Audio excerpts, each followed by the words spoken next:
Hi, so today I'm making one of my favorite recipes. My family loves this recipe, so I'm hoping you do too. It is falafel stuffed peppers. I'm going to be making these in these beautiful red bell peppers.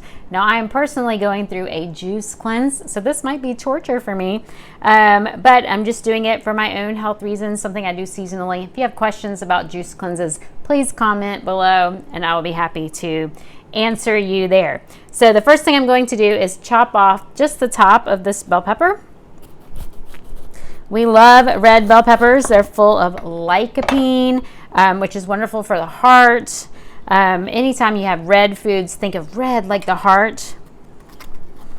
I cut off the top and now I'm just running my knife around in here against those membranes so I can just twist and pull the inside out. There we go. So now I have an empty shell, perfect for stuffing with falafel. So you can see I already did this on 2 other peppers. And I saved the tops, even though they're missing the little end, just to put on top to make them cute at the end. So I'm gonna set these in a dish. So I'm making 3. And I'm putting them in this little brownie pan like this. They're just gonna sit there like that while I make the falafel. I'm gonna put the tops to the side so I have them when I need them. Okay, so in a food processor, you could mash this by hand if you have like a potato masher or something like that, that would be fine. I'm going to be adding drained cans of beans. These are organic chickpeas or garbanzo beans that I have drained. Anytime you buy beans, make sure you buy organic. If they don't say organic, they have been sprayed. They're sprayed to make harvesting much quicker and faster. They want them to dry quickly so they can easily harvest, get rid of them, and move on to the next thing. And they don't want them to be damp at all because it can clog up the equipment. So make sure that you buy organic. So I have 2 cans here for these 3 stuffed peppers.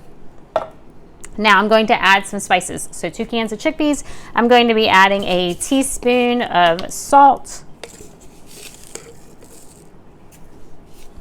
And then a pinch of red pepper flakes. Red pepper flakes are wonderful for circulation. Anytime you're dealing with the heart, red pepper, cayenne is wonderful. Think that. So then I have some sage, which is great for respiratory health, the lungs. I'm going to put about a half a teaspoon of sage. I'm going to put in a teaspoon of oregano. Number 1, I love it. It smells good, tastes good, but it also has wonderful antimicrobial effects, antibacterial, antifungal. It's just great overall for the immune system. And then I'm going to add just a little bit of dill. And I forgot, I have some fresh basil here. So if you don't have fresh basil, use dried, maybe a half a teaspoon. I have this 1 sprig, looking kind of wimpy. I rinsed it and let it sit here for a minute. I'm going to just thinly slice and throw in. Okay, so with basil, oregano, sage, thyme, they're all very aromatic. That aromatic smell, that is your clue. Those are great for your immune system. So anytime you can get any of those into your dishes, rosemary, that's another one that is wonderful for your immune system, especially this time of year. So this is the winter time. We're in flu season and that other word. Anyway, that's all I have in here. I'm going to pulse and then I'm going to blend.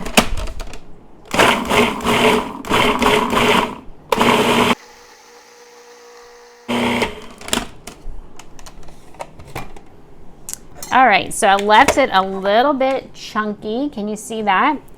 So this is our falafel. Now, sometimes people will add things like almond flour. You can add that if you want to, but it's really not needed. And I'm going to divide it into these 3 peppers. It smells so good. Oh, garlic. I should have added garlic. I would add 2 cloves of garlic. As a matter of fact, I'm going to do that really quick. Speaking of things perfect for the immune system, garlic is the ultimate in antimicrobials. There have been studies that show that it is as effective as penicillin, but they can't market and sell garlic like they can penicillin. So I'm not telling you to use it. Do not use garlic in place of whatever your doctor has prescribed for you. Make sure you follow your doctor's orders, of course. So I'm just cracking it to get the papers off. This is going to be cooked. It's not going to be raw. But if I let it sit, then it may preserve some of the enzymes, but they're probably all going to be destroyed because this is going to bake for an hour.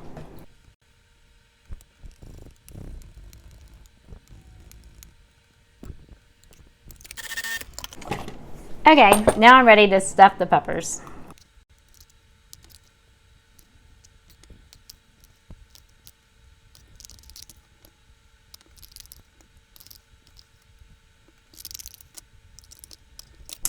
Okay, here are our peppers. They look beautiful. You can see the falafel inside. I'm going to stick these in the oven at 375 degrees for 1 hour.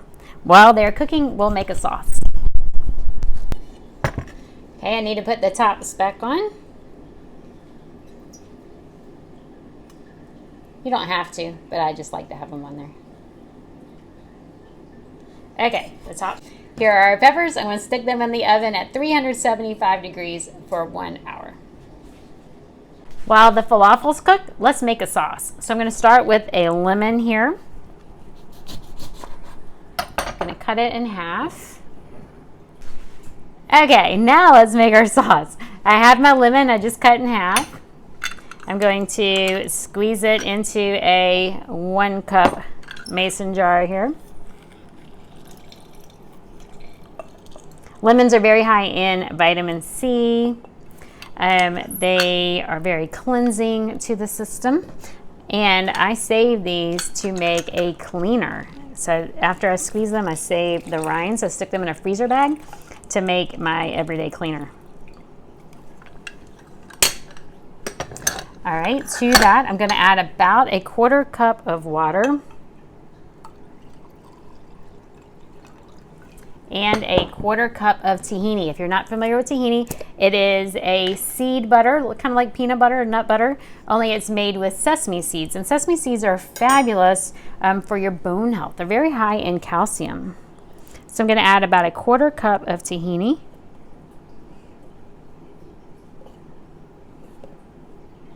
You can see you don't have to be accurate. You can always adjust the flavors later if you need to, but I don't think you'll need to. And I'm going to add some dill. So I'm going to put in 2 teaspoons of dill because it is dried.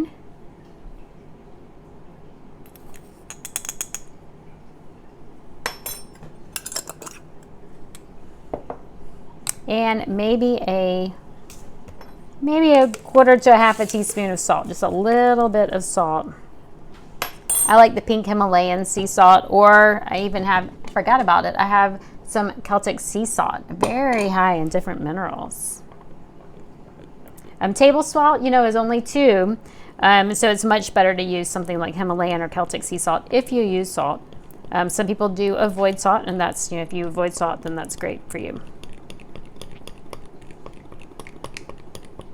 And I have a little whisk, you can use that, or today I'm just using a fork, or you could just cap it with the lid and give it a good shake. Either way. Here we go. Here is our sauce for our stuffed falafel. And then I love these little lids. They are plastic. I do not put them through the dishwasher. I do not heat them or anything. I just gently wash them in the sink. I can give it a nice shake. Make sure I put a label on it because we probably won't eat all of it tonight. I won't. I'm going to juice cleanse, but they probably won't. So I'll label it, and then this little pour spout makes it so easy to drizzle over the top. Now right now it seems really watery. You hear that? But it will thicken up. It will react. With the lemon juice and the tahini will react and it will thicken. So I'll leave this to sit. When I get everything out of the oven, I'll check back with you.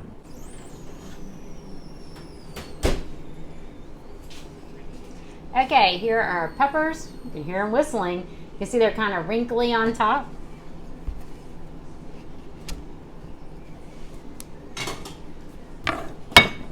Okay, here's the way that I like to serve them. I like to put it on the plate. All right, it's on the plate. I like to cut it in half so you can see the falafel on the inside.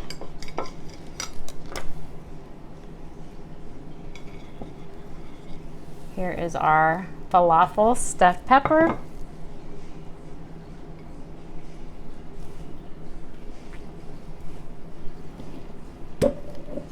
And then I'm just going to drizzle some of this wonderful tahini dressing on top. Doesn't that look delicious? Anyway, I hope you try this recipe. It is one of our favorites. Please comment below, like and subscribe to my channel, share it with your friends, and let me know what else you would like to see and learn. Enjoy!